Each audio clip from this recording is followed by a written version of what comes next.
Hi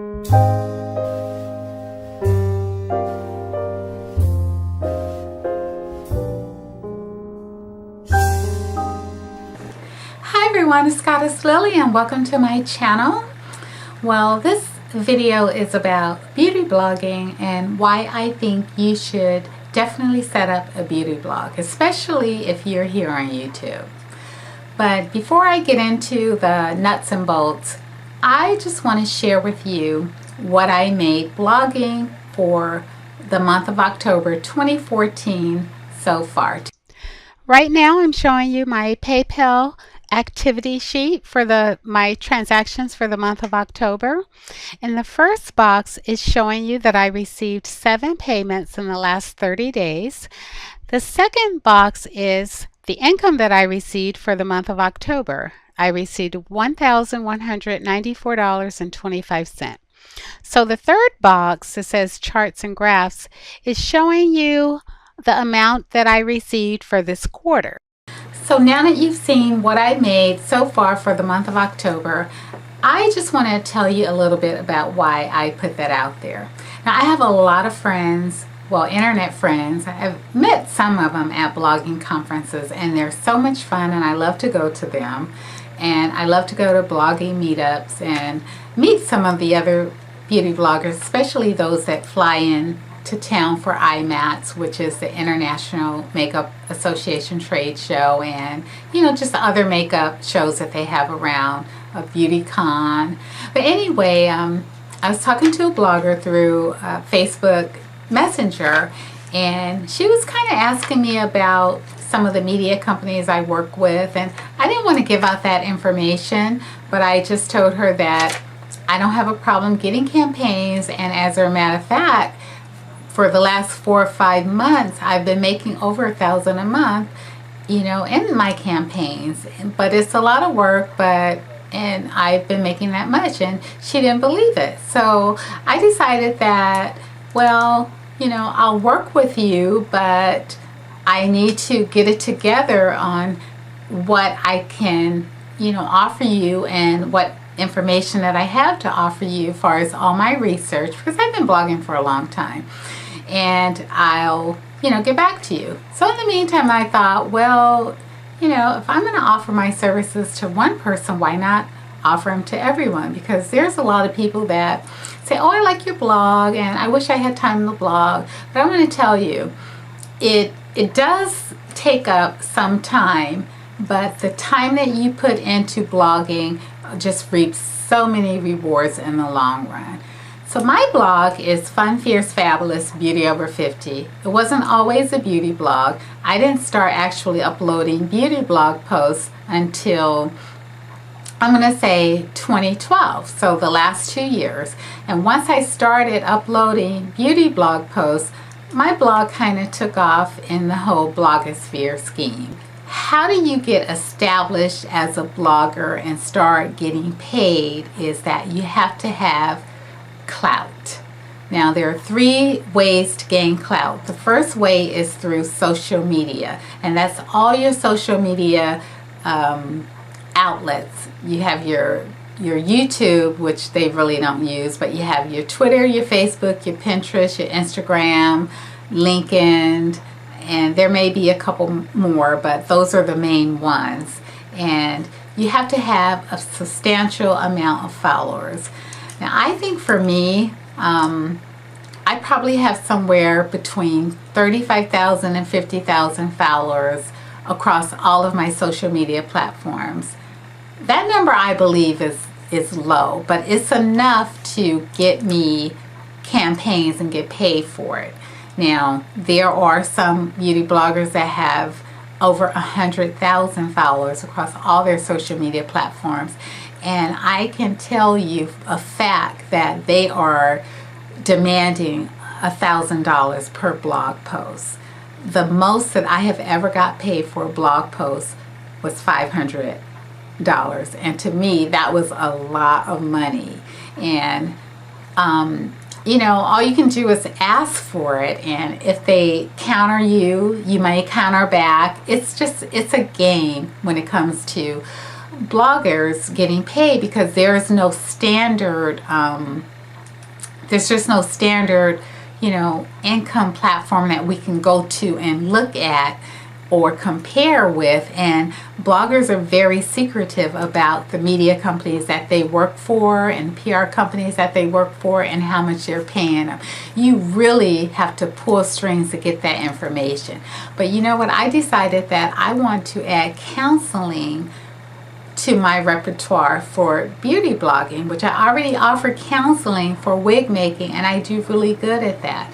So I'm going to set a category on my beauty blog for counseling. And if you're interested in starting a beauty blog and you want to hire me as your counselor or your consultant to give you the ins and outs of beauty blogging and hook you up with what media companies will actually pay you, some or just blah, they may sit on your payment for 30 days before they send it to you. I mean, it's a trial and error thing is what I want to say. But I've been at it seriously for 2 years, since 2012. I've been blogging seriously, building up my social media following and working with media companies. And now I have a little clout in the social media arena that I could ask for a certain amount, and most times I get it. A lot of times I just say something like, what do you feel comfortable paying me to write this post for you? And I let them quote me a number, and then I counter it. But if it's way up there, I don't have to counter it. So the next thing that you really have to get noticed by PR companies and media companies is a nice page rank in the Google page ranking system. That Google page ranking system is key. The page ranking system goes from 0 to 10. So if you start a blog, your blog's page rank is going to be 0. And you got to hustle to get your page rank climbing up that ladder. Google only changes the page ranking, I think every December. They do they change your page rank. So you'll be at a page rank for a whole year. My blog is at a page rank 3. So I've been blogging seriously since 2012, so it took me 2 years to go from a 0 to a 3. Now, how you increase in page rank has to do with how much you blog. Blog is actually how much you're posting on your blog. So I just looked at the back end of my blog. I have something like 775 blog posts. Now, to me, in 2 years, I think that's a lot. That means that there's 365 days a year, so every day I have posted a blog post in the last 2 years, and then some. Some days maybe 2 to get up to 775. So you think that you have to post on your blog every day, and then you have to have a certain amount of words. I'm going to say 250 to 500 words on your blog post for it to start really building up and getting indexed. So indexing is just how Google, how can I put this? Indexing your pages is how your blog gets found. So every time you write a blog post, that URL gets indexed in the back of Google's, their big, massive chain of however they do their indexing. So the more pages, blog post pages that you have indexed, the better chance that your blog gets found in the search engines, and that boosts your ratings. So just to give you an idea or comparison, think timtalia.com. We all know who Timtalia is, and also makeup and beauty blog Karen, right? Their blogs are probably like page rank 5 or 6. They're way up there. If you were to search MAC, eyeshadow, Timtalia's probably blog page is going to be in the first 5. So she has serious clout in the whole blogosphere, in the whole page ranking system, in the whole indexing system. So she does post at least 3 or 4 blog posts a day. So she probably has, you know, 10,000 pages indexed, where I only have 775. Now, if you were to Google beauty over 50, it's a hashtag that I use, or a tag. They changed the, they called them tags or labels in the old day. You know, you see at the bottom of your post, you have to give your post at least 5 labels or categories. They call them tags. Now they call them hashtags. So my hashtag that I use on every blog post is beauty over 50. So I kind of come up now when companies are looking for over 50s beauty blogger, they're going to Google beauty bloggers over 50. My blog is going to come up in like the first 5. So that gives me a little clout in my category, beauty over 50. I'm fun, fierce, fabulous, beauty over 50. Another thing that gives me a little clout is my photos. I'm an amateur photographer. I photograph every stitch of makeup that I have in my collection, and I write a blog post for it. Well, in my mind, I've written blog posts for it.